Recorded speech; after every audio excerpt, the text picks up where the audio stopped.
Now, you gotta promise to take good care of these guys. They mean a lot to me.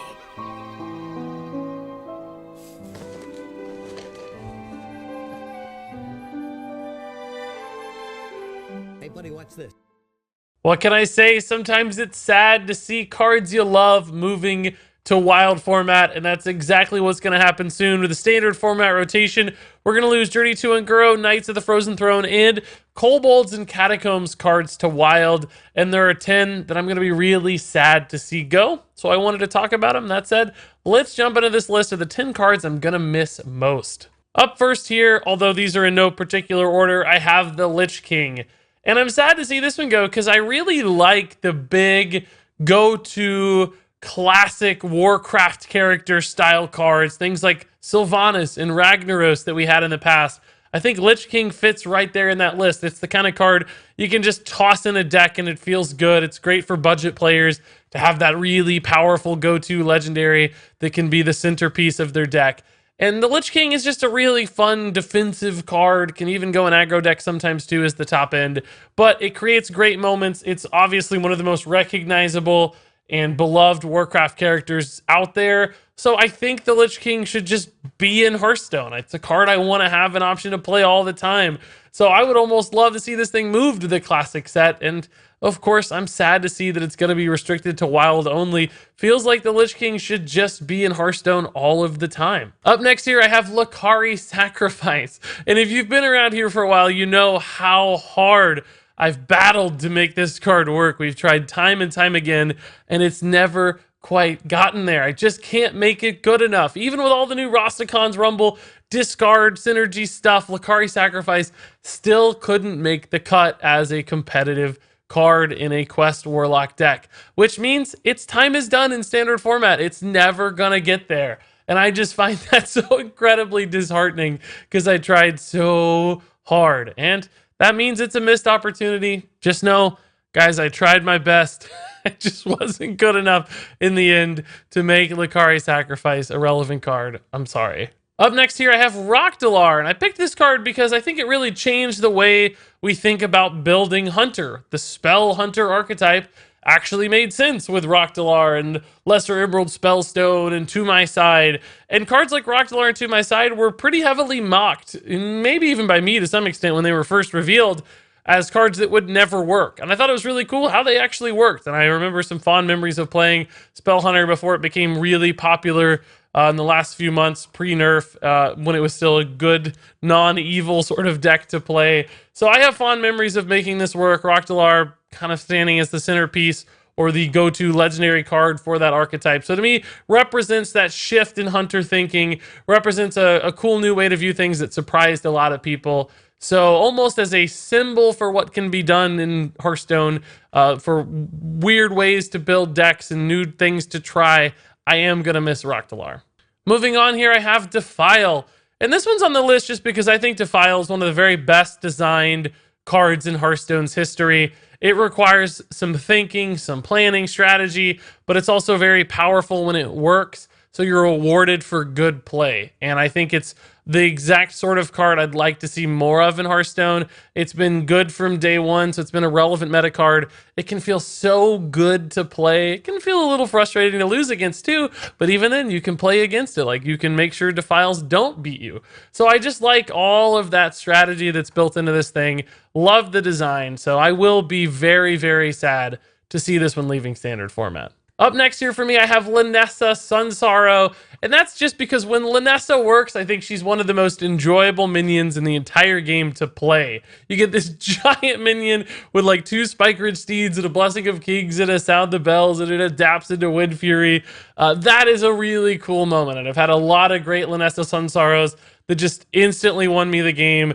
Yeah, it feels pretty bad when she gets silenced, but that doesn't always happen. And that just hope and that dream when she hits the board, and you think, oh my gosh, is this going to work? Is this going to attack?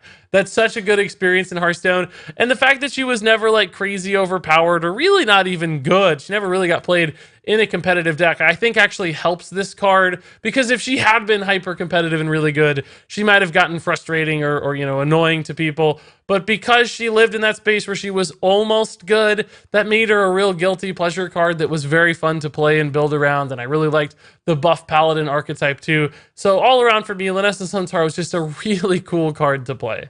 Up next, we have Tar Creeper, and this is another one that goes back to just feeling like good design. Tar Creeper walks that perfect line between being a great early game defensive tool without moving into the territory where it's really too good for aggressive decks.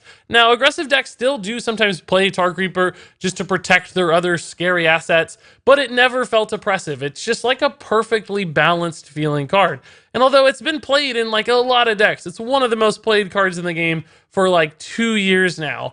It still, to me, never felt oppressive or problematic like a lot of cards do. It didn't create bad experiences or bad moments. And that's exactly what I like to see in Hearthstone. A card that's good, but doesn't feel bad. And Tar Creeper there is the epitome of that as far as I'm concerned. It's just really, really good card design. So it's unfortunate to lose it. Up next here, I have Chillblade Champion, which might surprise you. And this isn't on the list because I just built an OTK Chillblade Champion deck. It's actually on this list because it's the last charge minion that's been printed in Hearthstone. Of course, we have a lot of charge cards from the past, but we haven't seen a charge minion since Chillblade Champion. So I think this signifies the end of an era where Hearthstone fell in love with Rush a little bit later, and they seem to be moving really heavily away from Charge because I think it creates design problems for them, and they're scared of what you can do with Charge minions. So this guy, to me, just signifies that change, and I'm a little sad to lose Charge cards. If we never see another one, I think that'd be a little unfortunate. I still like these old mechanics, and even if it can be problematic, I think that's just a design challenge, not a reason to shy away from it altogether. So for probably a surprising reason or a bit of an odd reason, Chillblade Champion, I'm going to miss this guy. Moving on here with Gluttonous Ooze, the perfect tech card design as far as I'm concerned. I love that Gluttonous Ooze is a tech card that rewards you, but it doesn't reward you in some just ridiculously enormous fashion. You know, it's in the perfect space between Acidic Swamp Ooze and Harrison Jones, where Harrison Jones may be a little bit too swingy, although probably still okay.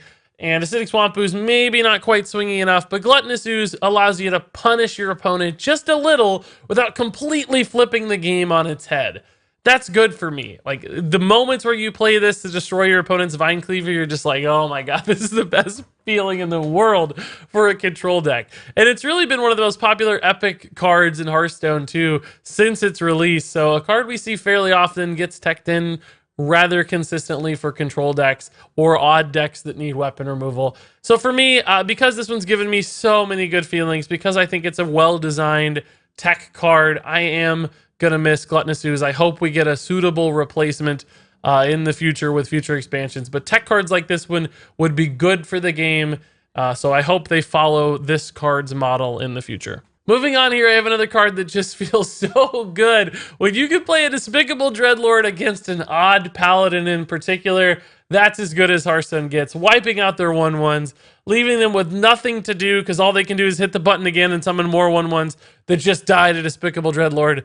That's as good as it gets. And again, this is a card I do think that's really well designed, powerful without feeling totally oppressive or too good. It's one of those cards you don't see every day, but it still makes its way into decks. It's been good in Zoo, but it's also good sometimes in control decks with Gul'dan and resummoning it. So it's just walking a good balance between aggro and control, good but not overpowered. It just seems to fit right in there as a perfect card design. Between that and just how rewarding it is to play sometimes, this one was an easy choice for me for this list. I love Despicable Dreadlord. And then finally, one last card here, the ultimate missed opportunity as far as I'm concerned, Murabi. And I definitely don't have anything personal at stake here because I certainly didn't give Murabi 3 stars and suggest that it would be played in a competitive deck eventually. That never happened. I don't know what you're thinking. I never, ever, ever gave this card 3 stars. Not ever. I don't care what anybody tells you. Not ever. I didn't give it 3 stars, okay?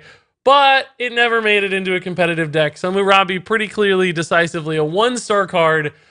Forever marked down in Hearthstone's history as an unplayable card and a failed archetype, which is a real shame. I wanted Frozen or Freeze Shaman to work really nicely, and it just didn't. So Murabi, I'm sad to lose you, dude, because I wanted you to work one day. Maybe eventually there will be enough Freeze cards for a wild format to create a Murabi deck that's at least, like a tier 6 deck instead of like tier 14. A man can hope, but I really doubt it. So Murabi, I'm sad to see you go, buddy. And there you go, folks. Those are my 10 cards I'm going to miss most. I didn't include things like Death Knight hero cards on this list, which I think a lot of people miss. For the most part, I think it's probably good those are going. They had a lot of time to impact Hearthstone. For me, it's more about, good design, cards that give me good feelings or great memories. That's what I focused on here for my list. That said, I know everybody's list here is going to look totally different. Some people are attached to certain decks and certain archetypes and certain cards. So I want to hear, what card are you most sad to see rotating in standard format? I'm really curious what you're going to miss. And why, frankly, why are you going to be sad to see it go? So share all that in the comments below. But until then, as always, thank you so much for watching. And until next time, game on.